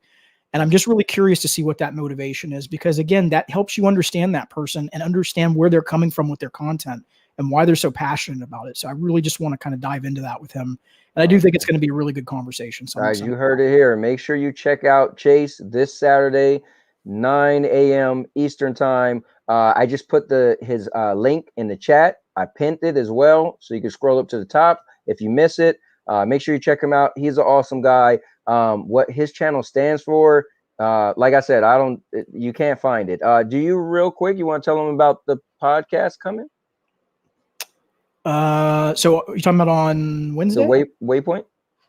Oh, so that's not actually a podcast per se. So what that is it is a collaborative hub for consumer focused content. So you have Rick Tone, Jerry from Game Tech Plan. He was actually here in the chat tonight. I saw him talking. You have Gamer TV, and you have Adam, Original Penguin. And it's an equal man, I'm struggling with words again. Everybody had an equal kind of process in building that hub. Right. It was a collaborative effort. It wasn't all just on one person. And it's designed where people can go to get consumer focused content that tries to be balanced and down the middle. Because again, all these individuals kind of have a very similar mindset of they just want to help people. That's what their passion is very much aligned in that type of mindset. So they all do great content. But I thought you were talking about a different podcast, because there's the one that I do that talks about just gaming in general and our use cases, which is the Gaming Advocate and Friends. And that's actually recording on Saturday night to go live on Sunday. So it'll be on Anchor. Now that's only audio, correct? Correct. Yeah. It's only once a month too. Yeah. So tell people where they can find that. So it's anchor.fm, and it should just be / The Gaming Advocate. because it didn't give me the ability to put the gaming advocate Right. friends on it. But it's not. It's completely separated out from. Because you were saying what the content's about. You know, the content on the YouTube channel is consumer advocacy from a place of the business and marketing lens. That conversation on that podcast is very much about our use cases, our personal choices in gaming, which I've tried to separate out over to there. And it's a much more engaging and fun conversation so that there's no seriousness behind it. There's none of this purchasing decision versus this purchasing decision. It's just, hey, this is what we enjoy. This is what we've been playing. And it's just a laid back, fun podcast. So. Yeah. Well, if you get me all the links, and then I'm going to add it into this video as well. So I'll have like everything laid out. So who's ever looking back, when they see the description, they'll see it all. But all right, guys, this has been Chase, the gaming advocate, and I'm the all-purpose champ, aka the Cowboy. This has been Now Your Mama Knows. If you like, subscribe to the channel, like the video, and you guys have a good night. Make sure you check Chase out this Saturday, 9 a.m. Eastern time. It's going to be awesome. As usual, I'll be in the house as well, Chase. Thank you, man. I appreciate it. And please give Anthony some love and support. He deserves it. Thank you, guys. I appreciate that too, Chase.